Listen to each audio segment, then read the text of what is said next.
नमस्कार दोस्तों, स्वागत है आप सभी का एक बार फिर से मेरे चैनल के ऊपर। और आज हम डिस्कस करेंगे कि अभी जैसे बहुत वायरल चल रहा है टॉपिक कि डेमोक्रेसी जो है डेंजर में है, ठीक है ना।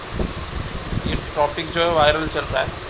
हालांकि आपको कभी इंटरव्यू में पूछा तो मेंस में तो ऐसा क्वेश्चन आने ही नहीं वाला है कि यूपीएससी मेंस में कभी नहीं पूछेगा कि आ, क्या डेमोक्रेसी डेंजर में है, is the democracy in danger, ऐसा कभी नहीं पूछेगा मेंस में।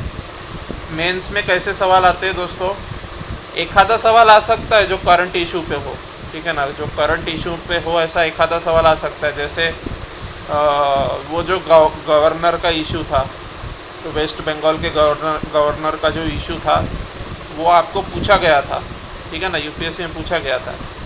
जो सेंट्रल गवर्नमेंट और स्टेट गवर्नमेंट के बीच में जो गवर्नर का इशू था उसको बिल्कुल गैर राजनीतिक बना के, बिल्कुल अपॉलिटिकल बना के उसने पूछा था, ठीक है ना।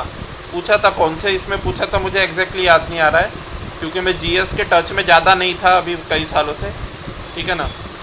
तो ऐसे क्वेश्चन जो है वो पूछती है यूपीएससी, लेकिन ये क्वेश्चन नहीं पूछेगी कि डेमोक्रेसी डेंजर में है क्या, ठीक है ना।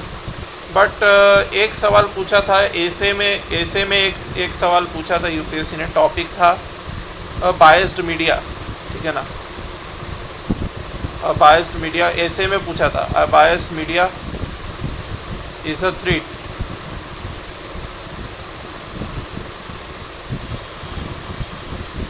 To Indian democracy.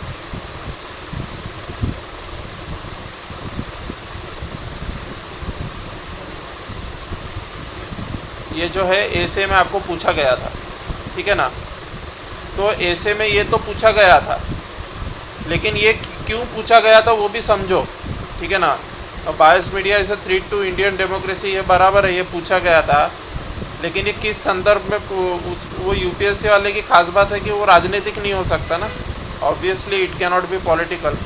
And also आप भी कभी भी पॉलिटिकल आंसर तो लिख नहीं सकते, है कि नहीं। पॉलिटिकल आंसर तो आप भी नहीं लिख सकते, क्योंकि वो एथिक्स का जो सिलेबस है उसी के खिलाफ हो जाएगा अगर आप पॉलिटिकल आंसर लिखोगे तो, है ना।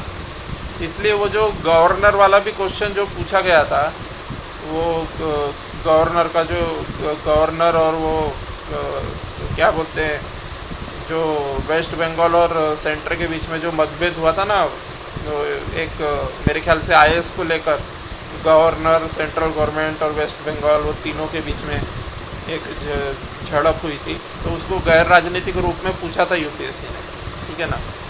वैसे ही ये वाली चीज़ भी गैर राजनीतिक रूप से पूछी है, biased media is a threat to Indian democracy. तो ये क्यों पूछा है दोस्तों, और ये सवाल 2014 के पहले का नहीं है, 2014 के पहले कभी भी ऐसा सवाल नहीं आया। ये सवाल आपको 2019 में आया, ठीक है ना।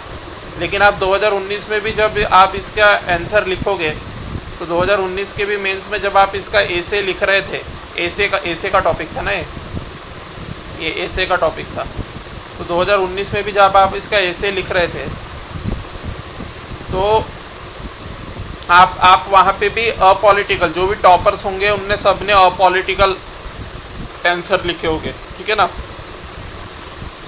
मोस्ट अपॉलिटिकल मतलब जितना अपॉलिटिकल हो सकता है, जितना पॉसिबल है अपॉलिटिकल बनाना, उसको उतना अपॉलिटिकल बनाया गया। जो उस समय के टॉपर्स थे, एसे के पेपर में टॉप किए होंगे, वो उनने जितना गैर राजनीतिक हो सकता था उतना गैर राजनीतिक बनाए होंगे आंसर को, तभी उनको टॉप के मार्क्स आए, ठीक है ना। अगर आप ये लिखोगे कि बायस्ड मीडिया मीन्स भाजपा मय मीडिया या बीजेपी माइंडेड मीडिया, तो आपको मार्क्स नहीं मिलेंगे, क्योंकि आप ऐसा डायरेक्टली राजनीतिक हो ही नहीं सकते। सिविल सर्विसेज की ये नियम है, ठीक है ना। तो आपको नियम के तहत चलना पड़ता है, और ऑफिसर किसी पार्टी का झंडा लेके नहीं दौड़ सकता, ये बात ध्यान रखना। ऐसा थेरेटिकली, हालांकि वो रियल लाइफ में तो कुछ भी होता है, तो थेरेटिकली बता रहा हूँ, थेरेटिकली झंडा लेके नहीं दौड़ सकता। आइडियली, थेरेटिकली मतलब आइडियली नहीं दौड़ सकता, लेकिन फिर भी आइडियलिज्म से हट जाते हैं लोग बहुत सारे सर्विसेज में जाने के बाद, ठीक है ना। तो ये तो बात हो गई। सो अपॉलिटिकल आंसर आपने लिखना है। अब देखिए दोस्तों, ये चीज़ तो हो गई। और ये भी पूछा था इसमें 2019 में। अब ये ऐसा क्वेश्चन कभी नहीं पूछेगा, ठीक है ना। Is democracy in danger in India? Is democracy in danger in India? Ever since 2014 ये क्वेश्चन आपको कभी नहीं पूछेगा, ठीक है ना। ऐसा क्वेश्चन आपको कभी नहीं पूछेगा, यूपीएससी में तो कभी नहीं पूछेगा, ठीक है ना। क्योंकि इससे क्या है दोस्तों, सीधे सरकार पे उंगली उड़ जाएगी, सीधे सरकार पे उंगली उड़ जाएगी, जो कि बहुत गलत होगा, ठीक है ना। तो आप ऐसा नहीं कर सकते। वो आपका ट्विटर जैसा अभी करंट गवर्नमेंट ने ट्विटर को व्हाट्सएप को जैसा बना के रखा है ना, वैसा आपके आंसर शीट को वैसा नहीं बनाना चाहता यूपीएससी वाला। आपके आंसर शीट जो है उसको मतलब लड़ाई का मैदान नहीं बनाना चाहता। जैसे जो हमारे ट्विटर है आजकल, जो ट्विटर है, व्हाट्सएप के सारे ग्रुप देखो, आईटी सेल के मैसेज भरे पड़े हैं, ठीक है ना। तो जिस तरीके से ट्विटर जहरीला हो गया, व्हाट्सएप जहरीला हो गया, फेसबुक जहरीला हो गया, ठीक है ना, यूट्यूब जहरीला हो गया, तो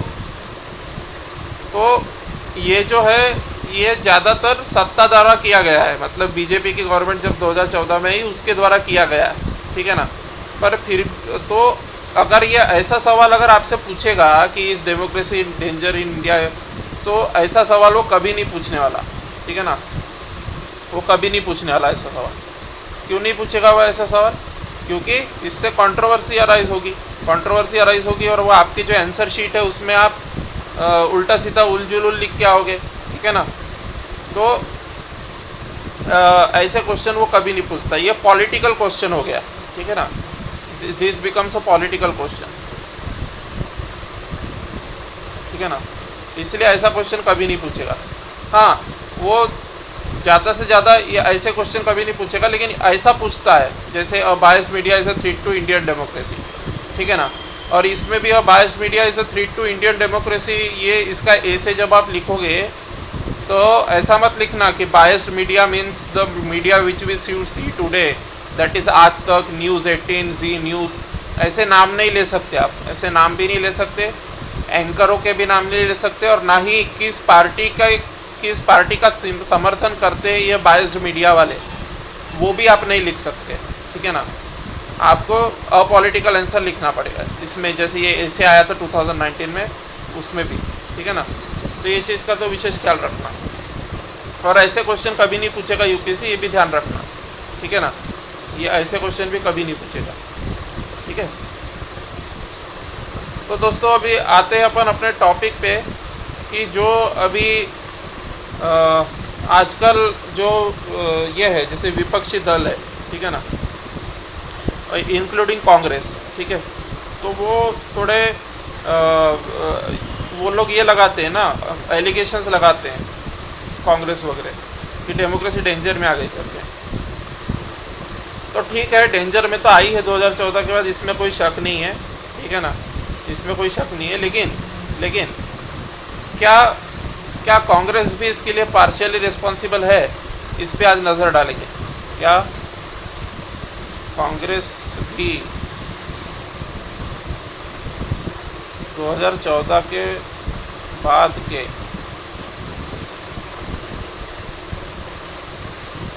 डेमोक्रेसी की हत्या के लिए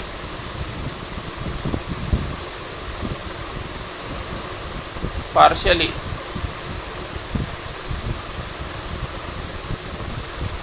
जिम्मेदार है?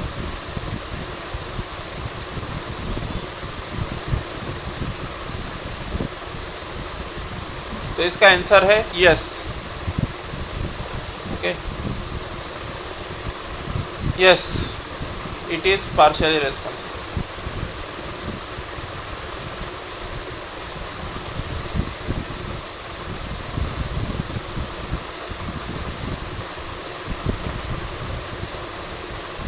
But how?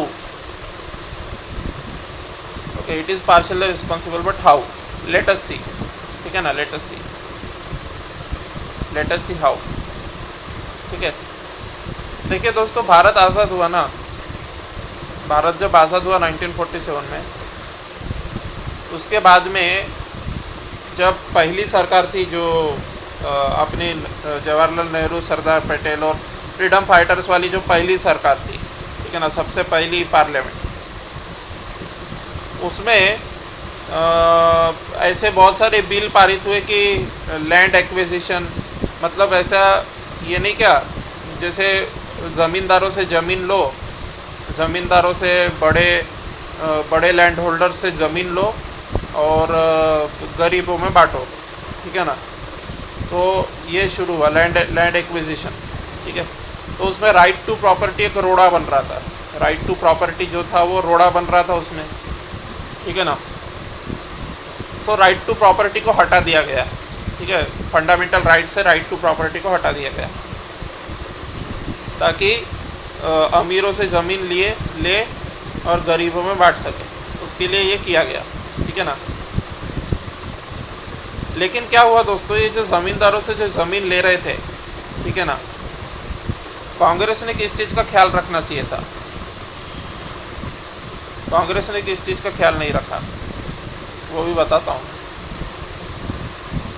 जैसे कोई एमपी है कांग्रेस का, ठीक है ना, और कांग्रेस क्या नीति बना रही है कि ज़मींदार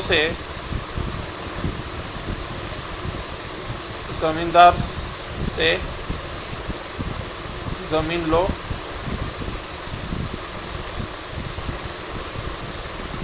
जो करोड़ों, मतलब हज़ारों एकड़ में है, जैसे ज़मींदारों की जो ज़मीन है वो हज़ारों एकड़ में फैली रहती थी, ठीक है ना। तो ज़मींदारों से क्योंकि ज़मींदारों ने शोषण किया था ना लोगों का, आज़ादी के पहले शोषण शुरू था ज़मींदारों द्वारा। तो ज़मींदारों ने जब शोषण किया था लोगों का, तो ज़मींदारों ने ज़मीन, बहुत ऐसे हज़ारों एकड़ में ज़मीन फैली हुई थी ज़मींदारों की, ठीक है ना। तो ज़मींदारों से ज़मीन ले के गरीबों में बांटना था, ठीक है। तो 1947 में कांग्रेस ने जब जीत के आई, तो उसके कुछ साल बाद, नहीं 1947 में, 1951 की बात कर रहा हूँ मैं, 1951 में आई ना। 1947 से 50 तो कॉन्स्टिट्यूशन ही बन रहा था, वो तो कॉन्स्टिट्यूंट असेंबली थी, उसके हाथ में ज़्यादा पावर नहीं था। 51 बोलना चाहिए, ठीक है ना। देश आज़ाद हुआ 1951 में जो सरकार बनी, ठीक है। तो ज़मींदार से ज़मीन लो और गरीबों में बांटो, ये नीति थी ना, और गरीबों में बांटो।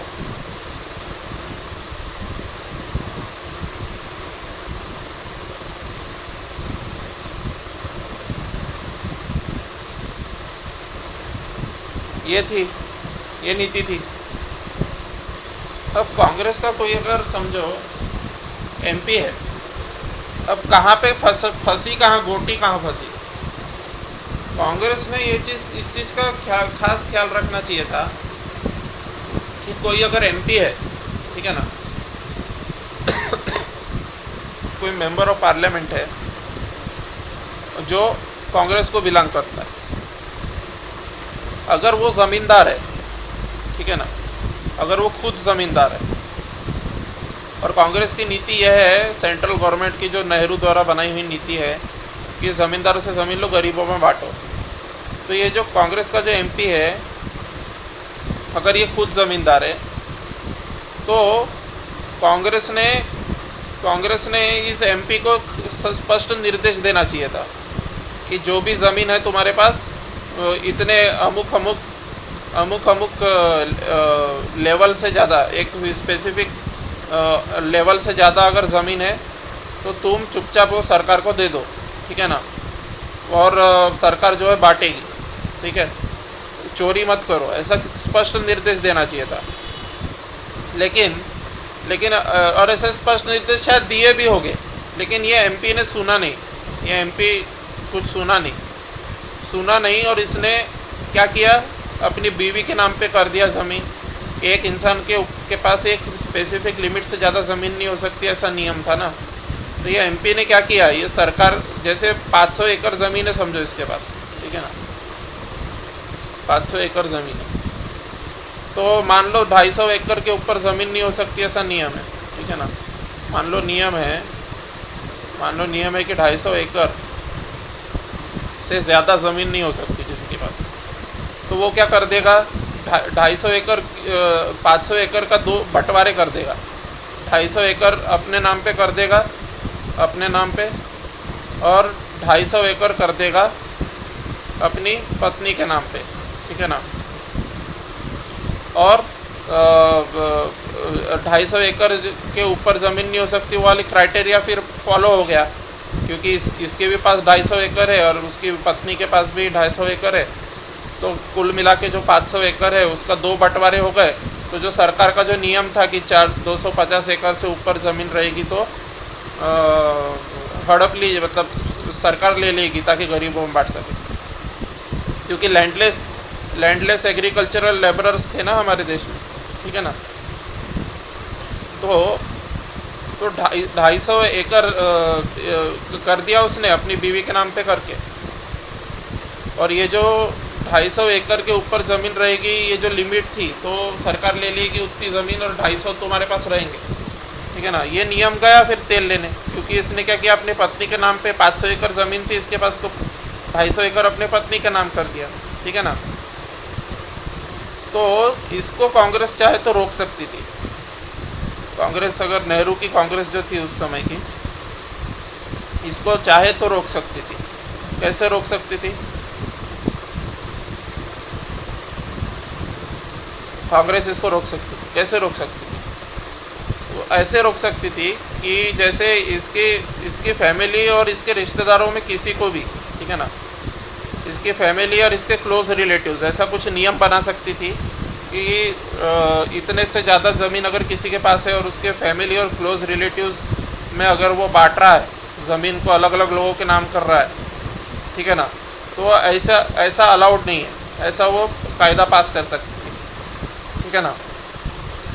पर वो थोड़े से सॉफ्ट रहे, इस चीज़ को लेकर सॉफ्ट रहे, ठीक है ना, इस चीज़ को लेकर सॉफ्ट रहे वो उतना ज़्यादा, जैसे अब उनको क्या डर लग गया, कि अगर ये हम बहुत हार्ड रहेंगे इस चीज़ को लेकर, अगर हम बहुत हार्ड रहेंगे कि लैंड जो है सीड, मतलब ज़मीन लेंगे नहीं हम, अगर ज़मीन लेने को लेकर हम बहुत हार्ड हो गए तो ये एमपी जो है नाराज़ हो जाएगा। उनको क्या डर लगा, ये एमपी जो है नाराज़ हो जाएगा और अगले बार चुनाव हमारी टिकट से नहीं लड़ेगा, किसी और पार्टी की टिकट से लड़ेगा, और वो पार्टी फिर जीतना चालू कर देगी, क्योंकि इस लोकल एमपी की साख है, तो ये लोकल एमपी जो है चुनाव जितवा देगा दूसरी पार्टी को, किसी दूसरी पार्टी में चले जाएगा, और जो कांग्रेस है वो उस वजह से इलेक्शन हार जाएगी। इसलिए इस एमपी के करप्शन करने के बावजूद, इस पर्टिकुलर एमपी के करप्शन करने के बावजूद कांग्रेस ने इसको अपने पार्टी में रहने दिया। या तो कांग्रेस को पता ही नहीं चला कुछ केसेस में, या कुछ केस में पता भी चला तो भी इसने तिकड़म लगा के उसको सुलझा लिया अपने मसले को, ठीक है ना, लैंड एक्विजिशन को, और कांग्रेस कुछ नहीं कर पाई। तो अगर हार्ड होते, अगर सॉफ्ट, करप्शन को लेकर सॉफ्ट नहीं होते, हार्ड होते कि रूल तो रूल है भाई, ठीक है ना, ये अगर मगर नहीं चलता, रूल तो रूल है, या तो तुम, अच्छा फिर अगर इसकी कीमत चुकानी पड़ती इलेक्शन हार के, अगर इसकी कीमत चुकानी पड़ती इलेक्शन हार के, तो चुकाना था इसकी कीमत, कुछ नहीं होता, ठीक है ना, इसकी कीमत चुका देना था इलेक्शन हार के, कोई कुछ नहीं होता। अगर जनता को पता चल जाता है समय के साथ में कौन सही है कौन गलत है, ठीक है ना। अगर समझो इसको किसी और पार्टी ने टिकट दे दी, इस एमपी को किसी दूसरी पार्टी ने, और वो दूसरी पार्टी सेंटर पे आ गई समझो, ठीक है ना, उस समय बीजेपी वगैरह कुछ नहीं थी उस टाइम पे, ठीक है ना, कोई दूसरी पार्टी है समझो, और उसने इसी एमपी को टिकट दे दी जिसने भ्रष्टाचार किया था और कांग्रेस ने हटा दी थी, और वो उस एमपी के बदौलत वो जीत के आ गई समझो, ठीक है ना, सेंटर में उसकी गवर्नमेंट बन गई दूसरी गैर कांग्रेस सरकार, तो बनने देना था, ठीक है ना। 5 साल बाद वो उसको हटा देती, जनता उसको हटा देती, लेकिन इससे देश का फ़ायदा हो जाता, ठीक है ना। तो सॉफ्ट रहे, वो इलेक्शन हार जाएंगे इसलिए सॉफ्ट रहे, ठीक है ना।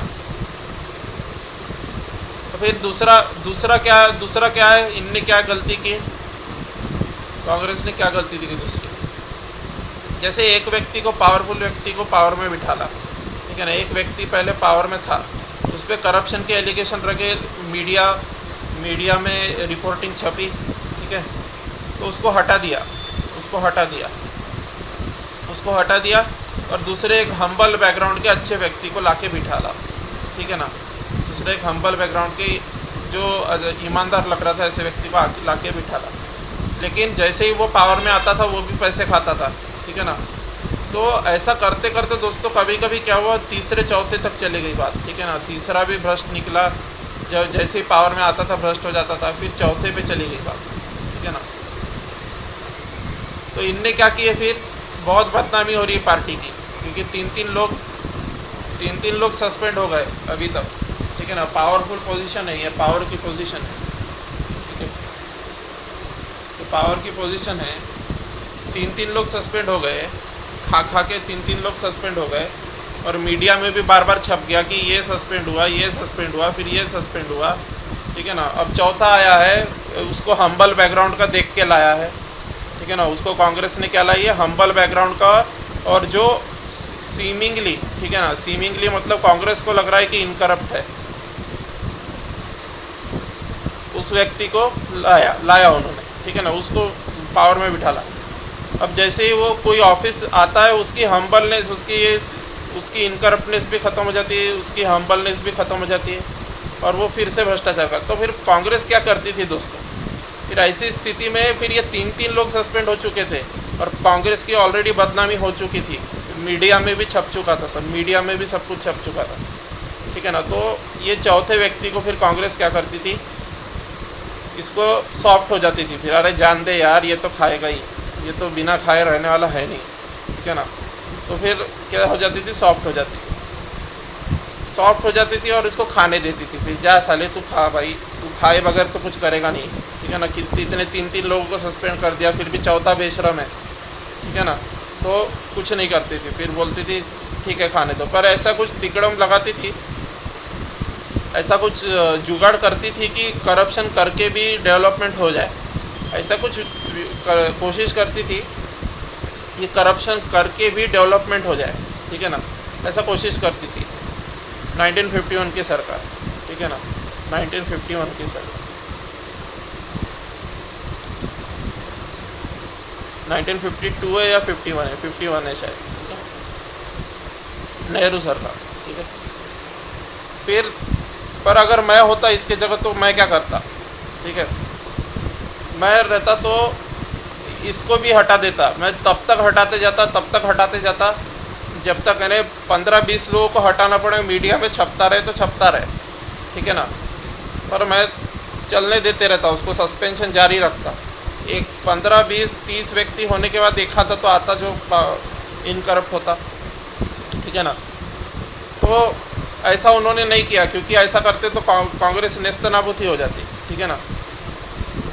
और यही कारण बना भी, 1951 में ऐसा नहीं किया, ठीक है ना। लेकिन 2004 से 2014 की जो सरकार थी वो थोड़ी सी आइडियलिज़म पे जा रही थी, ठीक है ना, आइडियलिज़म पे जाने की कोशिश कर रही थी, क्योंकि उन्होंने अपनी खुद की पुरानी सरकारों से सबक सीख लिया था कि लॉन्ग रन में तो इनकरप्ट व्यक्ति ही जीतता है, लॉन्ग रन में, I am not talking about short term, ठीक है ना, लॉन्ग टर्म में।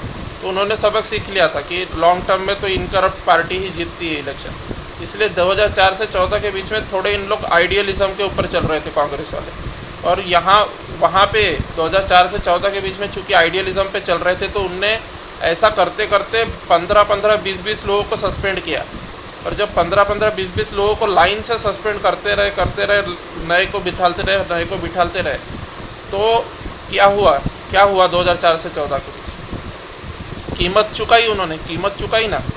कीमत कैसे चुकाई? कीमत ऐसे चुकाई कि इनकी बदनामी हो गई, क्योंकि मीडिया इंडिपेंडेंट था उस समय, आज के समान दब्बू मीडिया नहीं था, ठीक है ना, तो मीडिया इंडिपेंडेंट था।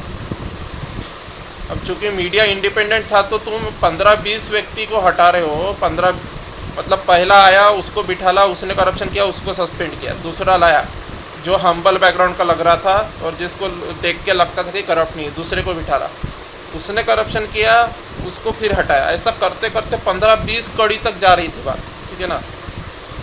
और 15-20 कड़ी तक चूँकि बात जा रही थी, तो 2004 से 14 के बीच ये 15-20 तक कड़ी गई और मीडिया में इतना ज़्यादा बवाल मचा, इतना ज़्यादा बवाल मचा कि 2014 में मुँह के बल गिर गई कांग्रेस, ठीक है ना, इलेक्शन में।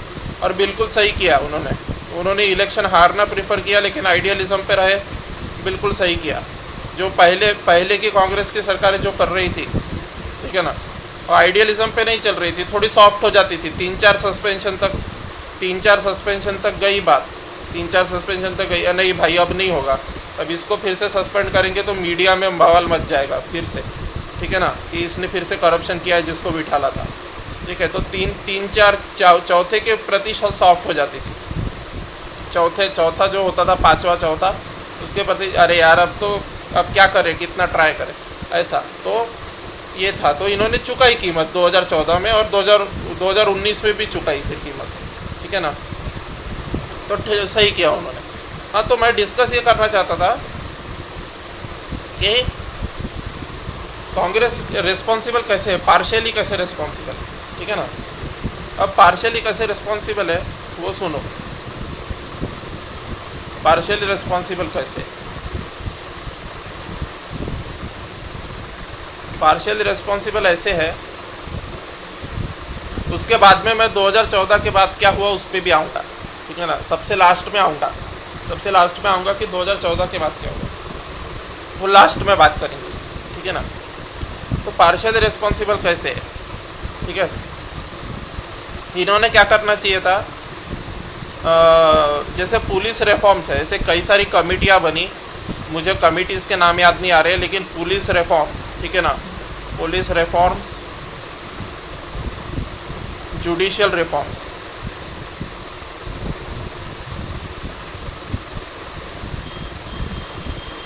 ठीक है, पुलिस रिफॉर्म्स, जुडिशियल रिफॉर्म्स,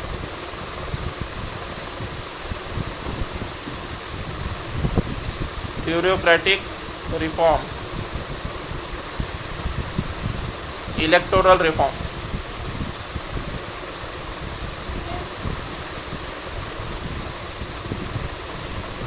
ठीक है ना। फिर मंडल कमीशन, ठीक है ना, मंडल कमीशन,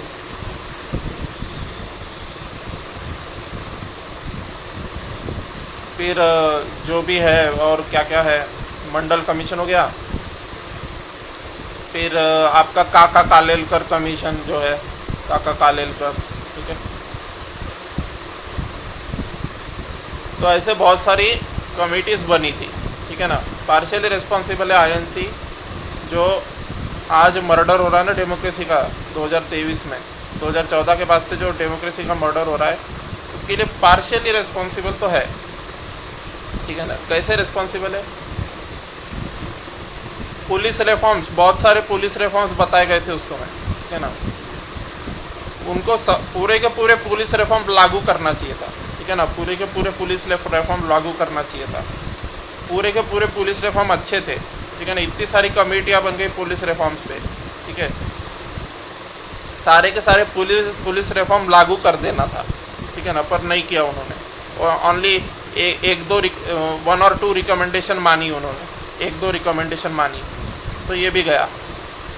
जुडिशियल रिफॉर्म्स, इतने सारे रिकमेंडेशन थे, कर देना था सारे के सारे लागू, लेकिन सिर्फ 1-2 लागू किए, गया। ब्यूरोक्रेटिक रिफॉर्म्स, ठीक है ना, सारे के सारे लागू कर देने थे जो भी कमेटी बता रही थी, लेकिन सारे लागू नहीं किए, 1-2 लागू किए, वो भी गया, ठीक है। इलेक्टोरल रिफॉर्म्स, ये भी गया, क्योंकि सारे लागू नहीं कर पाए, ठीक है। मंडल कमीशन का तो विरोध ही कर दी थी कांग्रेस ने, ठीक है ना। राजीव गांधी की सरकार ने ओबीसी रिजर्वेशन का तो विरोध ही की थी एक प्रकार से, मतलब ऑलमोस्ट विरोध ही की थी, हाँ कह सकते हैं ऑलमोस्ट विरोध, ठीक है। तो मंडल कमीशन, काका कालेलकर, इनके तो एक भी रिकमेंडेशन नहीं माने इन्होंने, ठीक है ना, इनके तो एक भी नहीं माने, ठीक है। हालांकि अभी कांग्रेस बोलती है कि हम रिजर्वेशन के पक्ष में है, लेकिन उस समय उस दौर में शायद नहीं थे उतने, वो इलेक्शन के रिजर्वेशन के पक्ष में नहीं थे उस समय ज़्यादा। 1989 वगैरह की बात है, मंडल कमीशन का दौर था, ठीक है, और ओबीसी को रिजर्वेशन मिला था। तो रिजर्वेशन को अपोज की थी कांग्रेस ने, ठीक है ना, जबकि ओबीसी रिजर्वेशन ज़रूरी था, ठीक है ना, ज़रूरी था क्योंकि कई सारे रिपोर्ट्स ने और कई सारे कमीशन ने उसको मान्य किया था, ठीक है ना। तो ये देखो ये सब हुआ, ठीक है। तो ये सब होने के कारण क्या हुआ फिर, ठीक है ना, ये काका कालेलकर इनको तो माना ही नहीं, इनके एक दो माने। तो इससे क्या हुआ, इंडिया का सिस्टम अच्छा नहीं हो पाया, एक दो माने इनके, पूरे नहीं माने, इंडिया का सिस्टम अच्छा नहीं हो पाया, ठीक है। और एक गलती बताता हूँ, इंडिया का सिस्टम अच्छा नहीं हो पाया तो फिर सिस्टम में सब पिस गए, ठीक है ना, सिस्टम अच्छा नहीं हो पाया। अरे भाई, भारत की न्याय व्यवस्था पे कितनी सारी फिल्म बन चुकी है, ठीक है, कि ना भारत की न्याय व्यवस्था बहुत ख़राब है करके, ठीक है ना, भारत की पुलिस बहुत ख़राब है करके कितनी सारी फिल्में बन चुकी है 2014 के पहले, ठीक है ना। भारत में भ्रष्टाचार, पॉलिटिक्स कितनी गंदी है, भ्रष्टाचार कितना है, इस पे 2014 के पहले कितनी फिल्में बन चुकी है, ठीक है ना। ये सब तो है, पर इस सब के लिए जो स्टेप्स लेने चाहिए थे वो सब ये स्टेप्स थे, ये police reforms, judicial reforms, bureaucratic reforms, electoral reforms, इनके ऊपर जितनी भी कमेटियाँ थी उनके जो भी रिकमेंडेशन थे वो मान लेने चाहिए थे, ठीक है ना, और सारे लागू कर देने चाहिए थे। पर किए क्या, माने क्या, पार्शियली माने, एक दो रिकमेंडेशन माने, तो फिर कैसा होगा। तो सिस्टम सुधरा नहीं भारत का सिस्टम सुधरा नहीं तो करप्शन भी कम नहीं हुआ। अगर सिस्टम सुधर जाता है तो करप्शन अपने आप चले जाता है, ठीक है ना, तो करप्शन भी नहीं गया एज ए रिज़ल्ट, ठीक है। अब वो पार्शियली ही क्यों, उनने जवाब देना चाहिए इस चीज़ का कि आपने जो पुलिस रिफॉर्म्स वगैरह और ये सब रिफॉर्म्स की जो आपने कमेटियाँ बनाई थी उसके जो रिकमेंडेशन थे आपने सारे के सारे लागू क्यों नहीं किए, पार्शियली ही क्यों लागू किए, थोड़ी एक दो चीज़ें ही क्यों मानी। और एक जस्टिस वर्मा कमेटी रिपोर्ट है, if I am not wrong, ठीक है ना, justice Verma committee,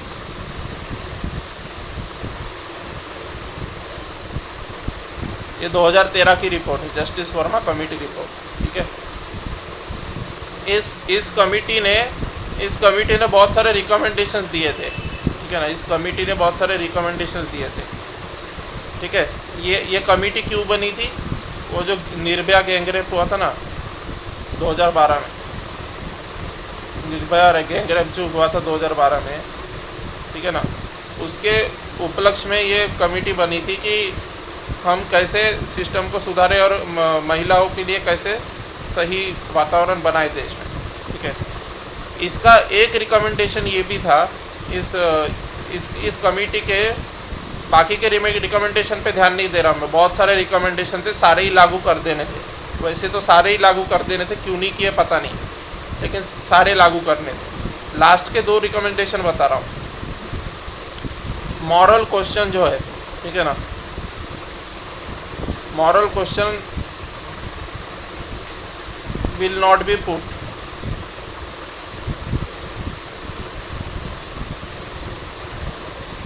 moral question will not be put to the rape victim, मतलब उसके मॉरल पे उसके जो कैरेक्टर है, ठीक है ना, उस पे सवाल नहीं किया जाएगा रेप विक्टिम के, क्योंकि रेप विक्टिम के कैरेक्टर पे सवाल नहीं किया जाएगा कि तुम्हारा कैरेक्टर ख़राब था इसलिए तुम्हारा रेप हुआ, ऐसा नहीं, ठीक है ना। तो moral question will not be put to the rape victim, ये एक रिकमेंडेशन था। और दूसरा रिकमेंडेशन उसी का, वो जस्टिस वर्मा कमेटी रिपोर्ट का ही दूसरा रिकमेंडेशन क्या था कि देयर विल बी अ बार, ठीक है ना। और भी बहुत सारे रिकमेंडेशन थे जो सारे लागू करने चाहिए थे, क्यों नहीं किए पता नहीं, उनने जवाब देना चाहिए था क्यों नहीं किए सारे रिकमेंडेशन लागू, ठीक है ना। There will be a bar, okay, there will be a ban on MPs and नहीं, हाँ, there will be a ban on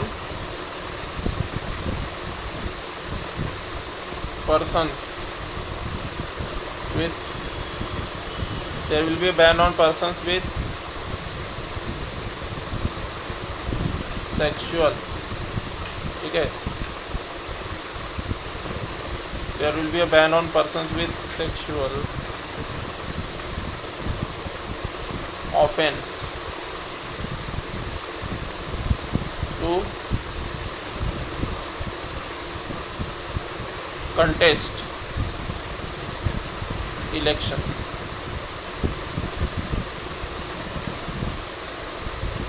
ठीक है ना. So there will be a ban on persons with sexual offence, मतलब जिसने जो भी rape वगैरह में इन्वॉल्व व्यक्ति है या मॉलेस्टेशन में जो भी इन्वॉल्व व्यक्ति है वो बैन हो जाएगा. ठीक है ना, वो इलेक्शन कंटेस्ट करने के लिए बैन रहेगा. ठीक है ना, बार रहेगा उस पर, मतलब रोक रहेगी उस पर. मतलब कोई भी रेप का अक्यूज्ड व्यक्ति, ठीक है ना,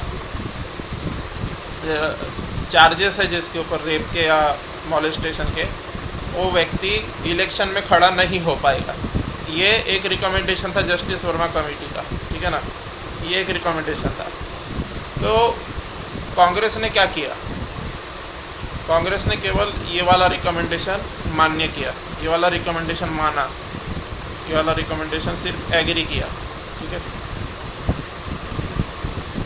सिर्फ ये वाला, इतने सारे रिकमेंडेशन थे उसमें से सिर्फ इस रिकमेंडेशन को माना, और ये वाले रिकमेंडेशन को, इस रिकमेंडेशन को मानना चाहिए था, इस रिकमेंडेशन को मानना चाहिए था ना. ये तो मेन रिकमेंडेशन थी भाई, ये वाली, ये रिकमेंडेशन तो मेन थी ना. इसको नहीं, इसको माना ही नहीं. इसको माना नहीं तो क्या हुआ, मानना चाहिए था, इसको माना नहीं. इसको नहीं माना तो क्या हुआ, इसको नहीं माना तो बीजेपी ने भरपूर फ़ायदा उठाया इस चीज़ का. इस चीज़ का बीजेपी ने कैसे फ़ायदा उठाया इसका, क्योंकि चूँकि सेक्सुअल ऑफेंसेस वाले लोगों का बैन नहीं है ना, सेक्सुअल ऑफेंस वाले लोगों का इलेक्शन कंटेस्ट करने को बैन नहीं है. तो इसका फ़ायदा बीजेपी ने ऐसा उठाया कि उसने हिंदुत्व का कार्ड खेल दिया. हिंदुत्व का कार्ड ऐसा खेला कि उसने ऐसे ऐसे लोगों को टिकट दिया. ठीक है ना, Muslim and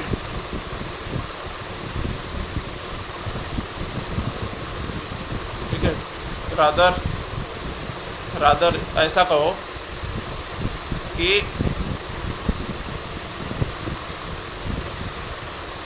religious minority girls के रेप्स में इन्वॉल्व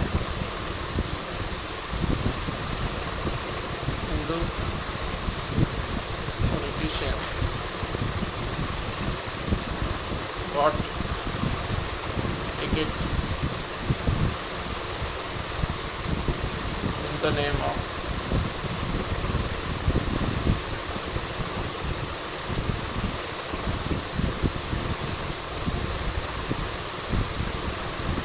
ठीक है ना, जो सावरकर का हिंदुत्व है ना, गोडसे सावरकर का, ठीक है, तो वैसा वाला काम इन्होंने किया. तो अगर तो फिर मर्डर ऑफ डेमोक्रेसी तो होना ही चाहिए था, होना ही था ना, मर्डर ऑफ डेमोक्रेसी होना ही था फिर.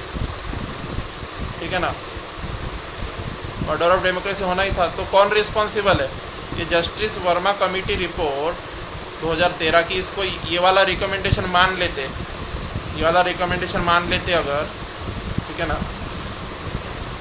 ये वाला रिकमेंडेशन जो मैंने रेड किया है, तो ये दिन देखने को मिलता क्या. ये कांग्रेस ने ये चीज़ को एक्सेप्ट कर लेना था ना, इसको एक्सेप्ट करना था. और अगर एक्सेप्ट नहीं किया तो कारण बताना चाहिए था क्यों नहीं किया एक्सेप्ट. ठीक है ना, तो इन्होंने ऐसा किया. ठीक है ना,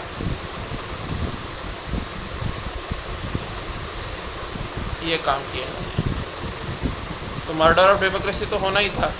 अगर इस चीज़ पे, मेरी इस चीज़ पे विश्वास नहीं है जो मैंने यहाँ लिखी है, ठीक है ना, अगर इस चीज़ पे विश्वास नहीं है आपको, अगर इस चीज़ पे आपको विश्वास नहीं है मेरी, तो एक काम करो, आपको मैं एक होमवर्क देता हूँ. ठीक है ना, होमवर्क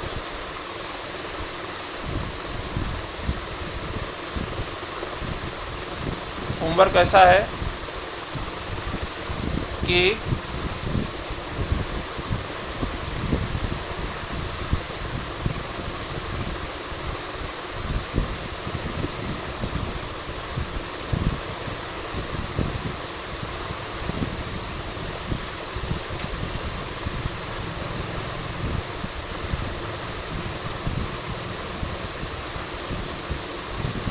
ठीक है,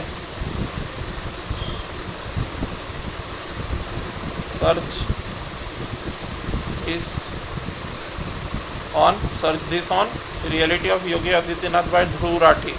Search this on YouTube. ठीक है ना, सर्च दिस ऑन यूट्यूब, तो तुमको पता चल जाएगा कि ऐसे लोगों को टिकट मिला है कि नहीं सही में। ठीक है ना, पता चल जाएगा तुमको कि ऐसे लोगों को टिकट देते हैं कि नहीं। ठीक है, तो पता चल जाएगा। तो ये सर्च कर लेना और वो वीडियो देख लेना, तो पता चल जाएगा तुमको। ठीक है, यस। अब देखो दोस्तों, और एक चीज़ के लिए मैं कांग्रेस को रिस्पॉन्सिबल मानता हूँ। इन्होंने इलेक्शन जो है, जैसे इलेक्शन वैसे 2014 के बाद भी तो इलेक्शन जो है 2014 के बाद से जो इलेक्शंस है वो तो बहुत ज़्यादा पैसों का खेल बहुत बढ़ गया। पहले भी था पैसों का खेल, ऐसा नहीं है कि पहले नहीं था पैसों का खेल। पैसों का खेल 2014 के पहले भी था। ठीक है ना, लेकिन इतना ज़्यादा नहीं था भले, लेकिन था पहले भी। तो कांग्रेस फेल्ड। ठीक है ना, टू गिव। ठीक है ना, Congress failed to give power to the common masses.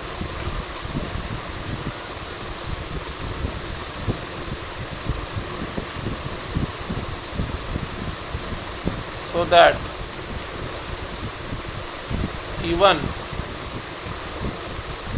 a non-crorepati, Congress failed to give power to the common masses so that even a non-crorepati person could fight an election.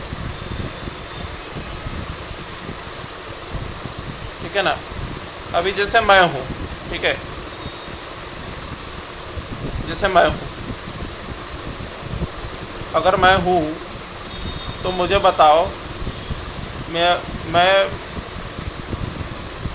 बता रहा हूँ, मैं election नहीं लड़ सकता। ठीक है ना, मेरी चाहे कितनी भी पॉपुलैरिटी हो, मेरे ज़िले में, मेरे गांव में, मेरे शहर में, ठीक है ना, या दिल्ली में या कहीं भी मेरी जितनी भी पॉपुलैरिटी हो, मैं इलेक्शन नहीं लड़ सकता। मेरी ज़मानत जब्त हो जाएगी।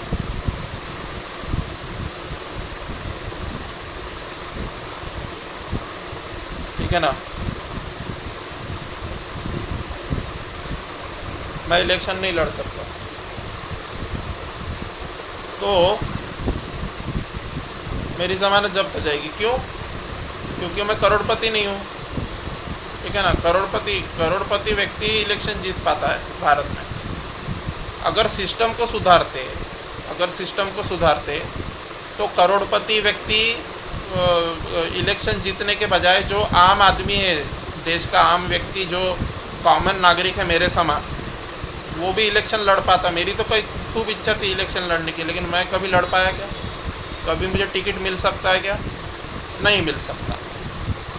ठीक है ना, क्यों नहीं मिल सकता? क्योंकि पार्टी के कार्यकर्ता बनना पड़ता है। पार्टी के कार्यकर्ता बनने के बावजूद भी ज़रूरी नहीं है कि टिकट मिले। ठीक है ना, तो टिकट किसको मिल रहा है? जिसका पिताजी राजनीति में है, उसका बेटा राजनीति में जा रहा है। ठीक है, मतलब एक ही प्रकार के लोग जा रहे हैं। मतलब तुमने तो एक प्रकार से एक सेक्शन बना दिया और दूसरों को डिप्राइव कर दिया। कोई पॉलिटिक्स में जा ही नहीं सकता। ठीक है ना, non Crorepati person could fight an election. ऐसी व्यवस्था होना चाहिए थी भारत में कि अगर कोई अगर अपने, मान लो कोई दिल्ली में बहुत लोकप्रिय है, ठीक है ना, चलो मान लो विकास दिव्य कीर्ति सर, ठीक है, मान लो जैसे विकास दिव्य कीर्ति सर जो है बहुत लोकप्रिय है दिल्ली में, ठीक है ना, विकास दिव्य कीर्ति सर बहुत लोकप्रिय है दिल्ली में।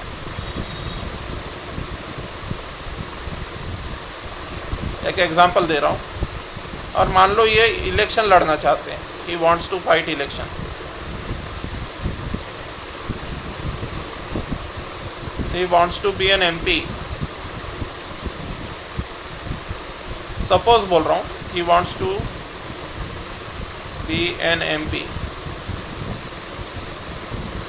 वो पार्टी कौन सी लेंगे वो पता नहीं, पर he wants to be an MP from Delhi, okay. तो क्या कर सकते हैं क्या? मेरे ख्याल से ये भी नॉन करोड़पति व्यक्ति है, ठीक है ना, ये नॉन करोड़पति है, तो he wants to be an MP from Delhi, ठीक है ना, although he is popular,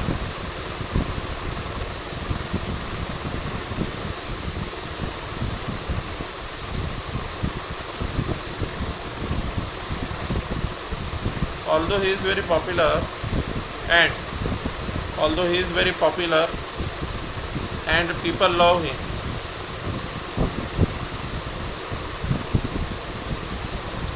still he can't fight an election, क्योंकि ज़मानत जब्त हो जाएगी, ठीक है ना। क्यों? क्योंकि जो इनका जो कॉम्पिटिटर होगा, ये इंडिपेंडेंट लड़ना चाहते हैं, मान लो ये इंडिपेंडेंटली लड़ते हैं, निर्दलीय यानी इंडिपेंडेंट, मान लो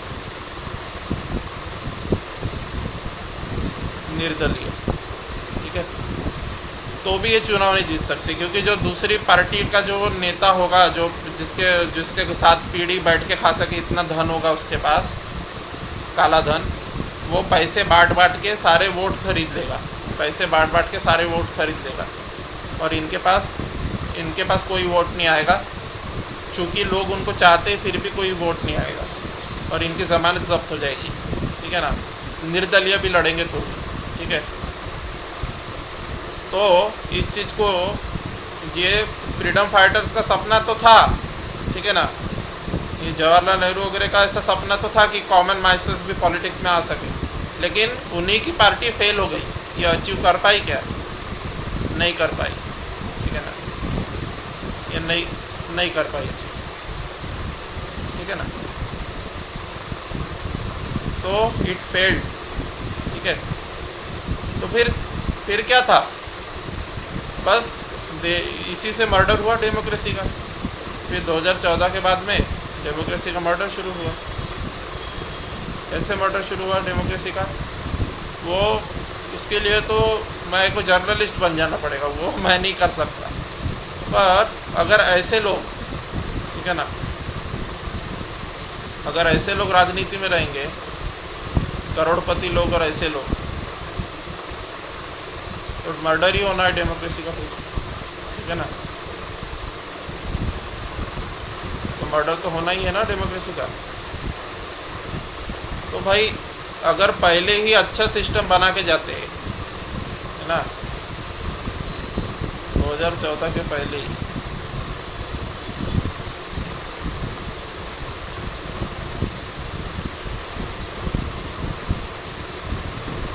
अच्छा सिस्टम,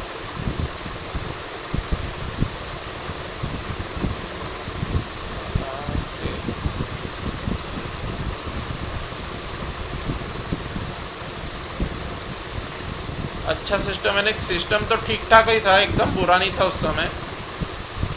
अच्छा सिस्टम से मेरा मतलब है परफेक्ट सिस्टम, ठीक है ना, परफेक्ट सिस्टम। अब एकदम परफेक्ट सिस्टम तो किसी भी देश का नहीं है, एकदम परफेक्ट सिस्टम तो फिनलैंड स्वीडन का भी नहीं होगा, परफेक्ट सिस्टम तो फिनलैंड स्वीडन का भी नहीं होगा। पर अगर 2014 के पहले अच्छा सिस्टम मतलब ऑलमोस्ट परफेक्ट, ठीक है ना, सिस्टम अच्छा नहीं था, ऑलमोस्ट परफेक्ट सिस्टम बनाना चाहिए था, ठीक है ना, एकदम अच्छा मतलब अच्छा सिस्टम मतलब ऑलमोस्ट परफेक्ट सिस्टम। उस समय सिस्टम कैसा था, ठीक है ना, गंदे के तरफ ही था, मतलब कह सकते हैं पुअर पुअर था सिस्टम। तो 2014 के बाद क्या हुआ, सिस्टम क्या हुआ 2014 के बाद, सिस्टम होपलेस हो गया। ठीक है, सिस्टम होपलेस हो गया। पहले पुअर था, अब होपलेस हो गया, मतलब अब सिस्टम बचा ही नहीं, सिस्टम है ही नहीं। ठीक है ना, तो ऑलमोस्ट परफेक्ट बना के जाती है। अगर 2014 के पहले ही अच्छा सिस्टम ऑलमोस्ट परफेक्ट बना के जाती है कांग्रेस अगर।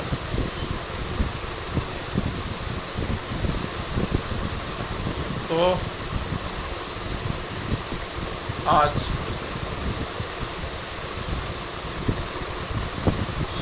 डेमोक्रेसी का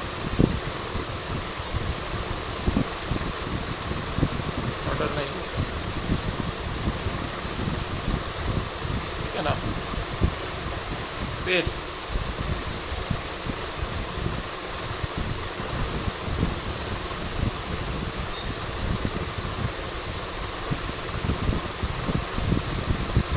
और एक गलती,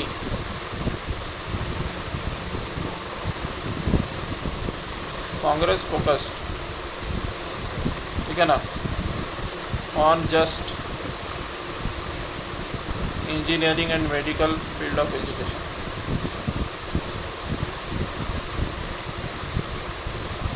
okay, Congress just focused on engineering and medical fields of education।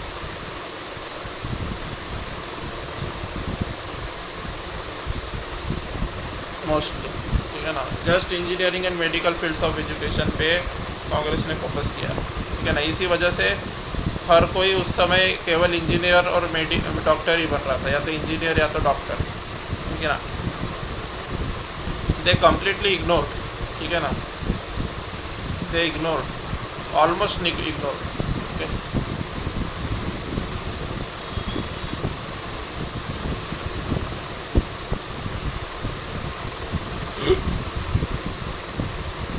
They almost ignored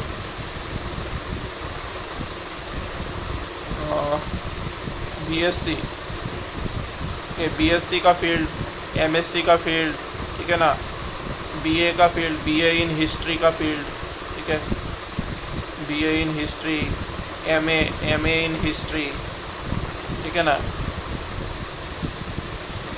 geography,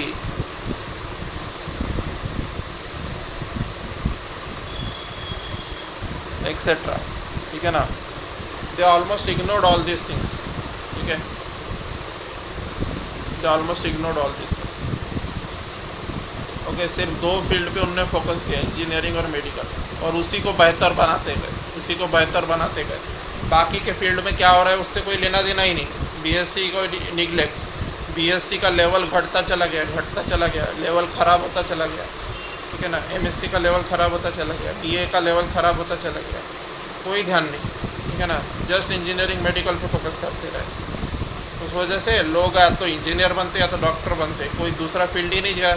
कोई किसी ने हिस्ट्री लिया ही नहीं, किसी ने हिस्ट्री लिया ही नहीं, किसी ने हिस्ट्री लिया ही नहीं, तो उसको जवाहरलाल नेहरू की वैल्यू ही नहीं पता, उसने हिस्ट्री लिया ही नहीं। BA में, BA MA उसने हिस्ट्री किया ही नहीं, सब engineering medical, engineering medical. School का एजुकेशन आपने अच्छा बनाया नहीं, ठीक है ना, स्कूल लाइफ का एजुकेशन आपने अच्छा बनाया नहीं।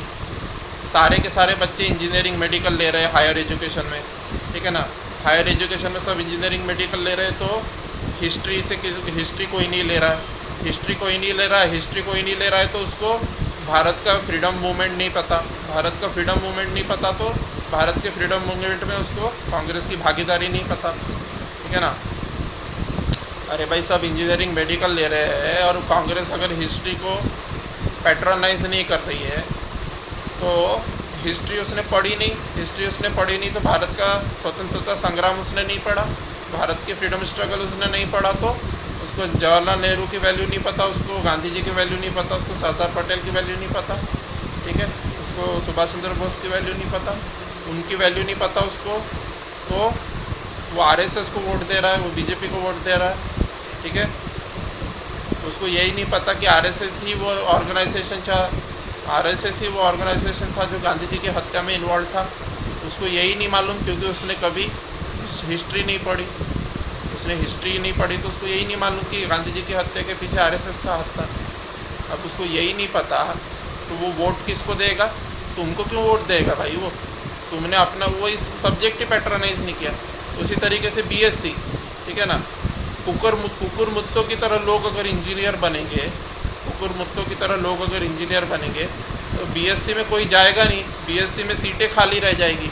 बीएससी में सीटें खाली रह जाएगी तो बीएससी का लेवल गिराते जाएंगे ना। ऑब्वियसली लेवल गिराओ, सिलेबस कम करते जाओ, सिलेबस कम करते जाओ, सिलेबस कम करते जाएंगे तो बोगस बच्चे आते जाएंगे, बोगस बच्चे आते जाएंगे तो नेताओं की जेबें भरेगी फर्जी चीटिंग के ठेके लेने से। फिर चीटिंग के ठेके लेंगे, वो बच्चे चीटिंग के ठेके लेके पास होंगे तो उसको उनको उनके दिमाग की बौद्धिक क्षमता का विकास नहीं होगा। चीटिंग के ठेके से पास होंगे तो दिमाग की बौद्धिक क्षमता का विकास नहीं होगा। बौद्धिक क्षमता का विकास नहीं होगा तो फिर उसको ये सब समझेगा नहीं, राजनीति नहीं समझेगी भारत की, उस भारत की राजनीति नहीं समझेगी तो गलत व्यक्ति को वोट देगा, ठीक है ना। और ये इंजीनियरिंग और मेडिकल पे फोकस किया तो वहाँ पे भी एम्स और जैसे आईआईटी और एम्स है, ठीक है ना, आईआईटी और एम्स को अच्छा कर दिया उन्होंने चकाचक, आईआईटी और एम्स को चकाचक कर दिया, लेकिन बाकी पे ज़्यादा ध्यान नहीं दिया उन्होंने, ठीक है ना। आईआईटी एम्स को भी बहुत ऐसे एक्स्ट्रॉर्डनरी चकाचक नहीं किया था, ठीक ठाक किया था, ठीक है ना, ओके ओके किया था, ठीक है। तो ये हो गया, ठीक है। तो एजुकेशन सिस्टम को ही तुमने अच्छा नहीं बनाया। एजुकेशन पे स्पेंडिंग, ठीक है ना, एजुकेशन और हेल्थ पे स्पेंडिंग किसी भी सरकार की, एजुकेशन एंड हेल्थ पे स्पेंडिंग, ठीक है ना, एजुकेशन एंड हेल्थ पे spending,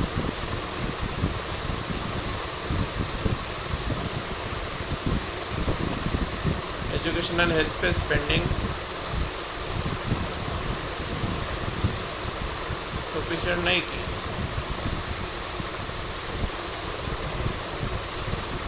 education leads to logic,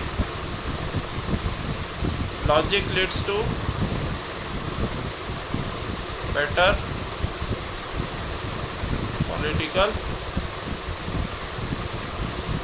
understanding is equal to doesn't vote, ठीक है ना, for criminals,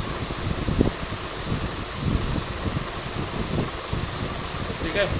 education logic, education से लॉजिक बनता है, लॉजिक से पॉलिटिकल अंडरस्टैंडिंग अच्छी होती है, और अच्छी पॉलिटिकल अंडरस्टैंडिंग से वो अच्छा वोटर बनता है व्यक्ति, सशक्त वोटर बनता है व्यक्ति, ठीक है ना।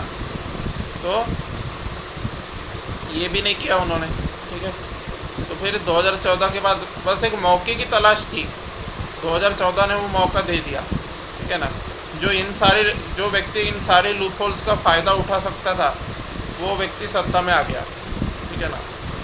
इन सारे लूप होल्स का फिर फ़ायदा भरपूर उठाया फिर बीजेपी ने, ठीक है ना। फिर जैसे ब्रिटेन में बीबीसी है, ब्रिटेन में बीबीसी है, बराबर है, ब्रिटेन में बीबीसी है। अगर ब्रिटेन में बीबीसी है तो उन्होंने क्या करना चाहिए था? ब्रिटेन में बीबीसी है तो बीबीसी क्या है? आम जनता के पैसे से चलता है, ठीक है ना।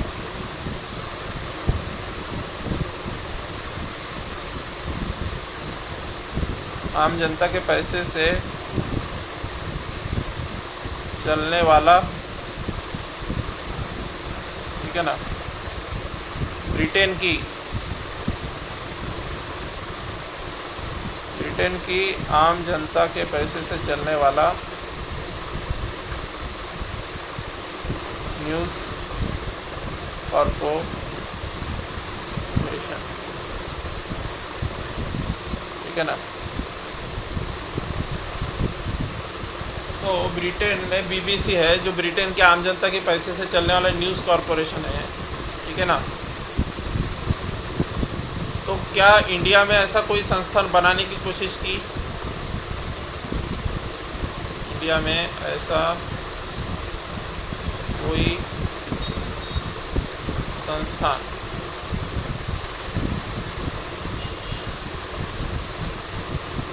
बनाने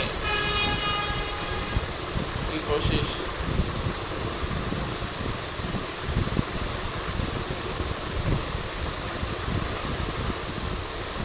कांग्रेस ने नहीं की।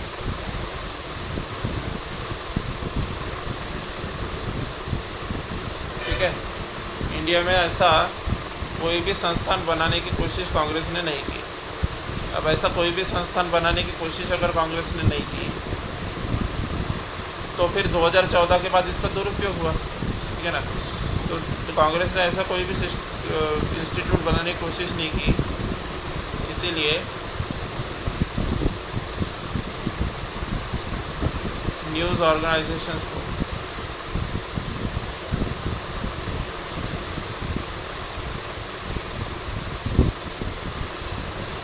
ऑर्गेनाइजेशंस को 2013 आते आते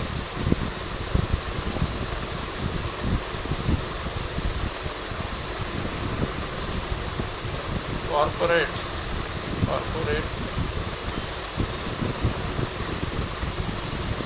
फंडिंग पे डिपेंड हो जाना पड़ा।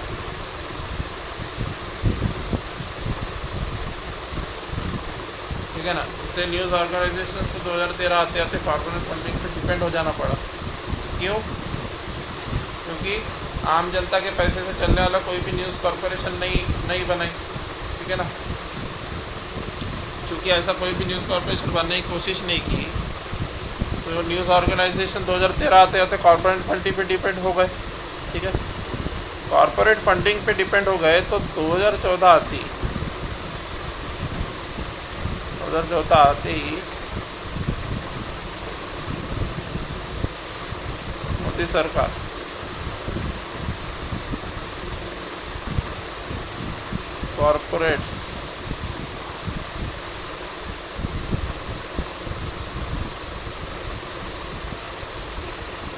कॉरपोरेट्स के साथ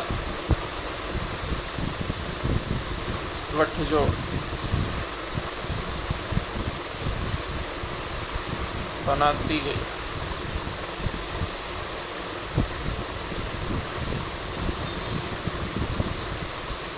ठीक है ना, क्योंकि कॉरपोरेट का ही मीडिया था, ठीक है ना। चूँकि कॉरपोरेट्स का ही मीडिया था,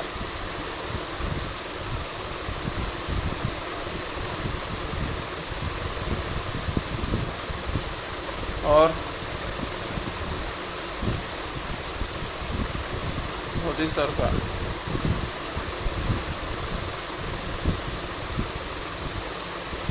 कॉरपोरेट्स को फ़ायदा पहुंचा रही।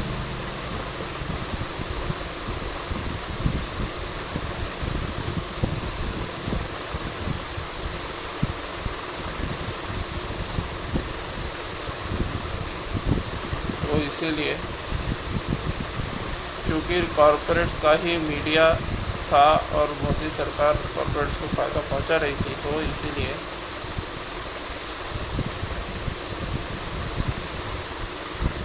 इसीलिए विपक्ष विरोधी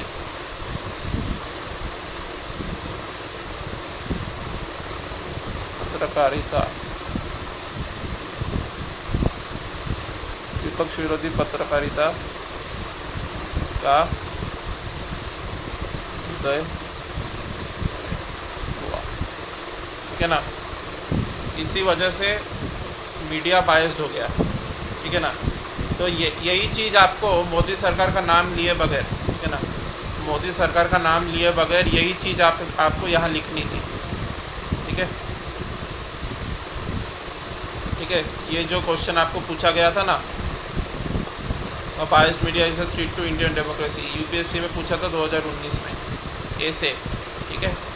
इसमें मोदी सत्ता का नाम लिए बगैर, ठीक है ना, मोदी सत्ता का नाम लिए बगैर, बीजेपी का नाम लिए बगैर, आरएसएस का नाम लिए बगैर, कांग्रेस का नाम लिए बगैर, अडानी का नाम लिए बगैर, अंबानी का नाम लिए बगैर, टाटा का नाम लिए, किसी का भी नाम लिए बगैर, ठीक है ना, किसी का भी नाम लिए बगैर आपको केवल इस चीज़ को एक्सप्लेन करना था, ये सेम चीज़ को, कि कॉरपोरेट ओन्ड हो गया, मीडिया जो है कॉरपोरेट ओन्ड हो गया, और चूँकि मीडिया कॉरपोरेट ओन्ड हो गया और सरकार कॉरपोरेट के साथ खड़ी हो गई, तो मीडिया चूँकि कॉरपोरेट का मीडिया था और कॉरपोरेट के साथ सरकार खड़ी है, तो इनडायरेक्टली सरकार का अस्तित्व, मीडिया का अस्तित्व भी सरकार से है, ठीक है ना, और मीडिया का अस्तित्व अगर सरकार से है तो सरकार का बचाव करेगी ना वो, ठीक है ना।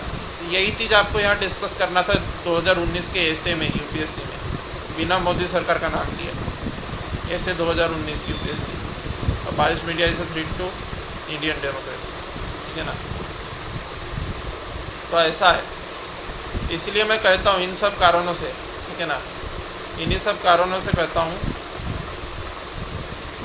कि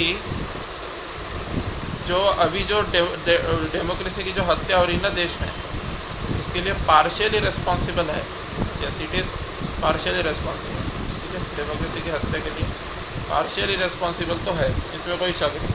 अगर तुम एकदम फ्लॉलेस सिस्टम, ठीक है ना, एकदम फ्लॉलेस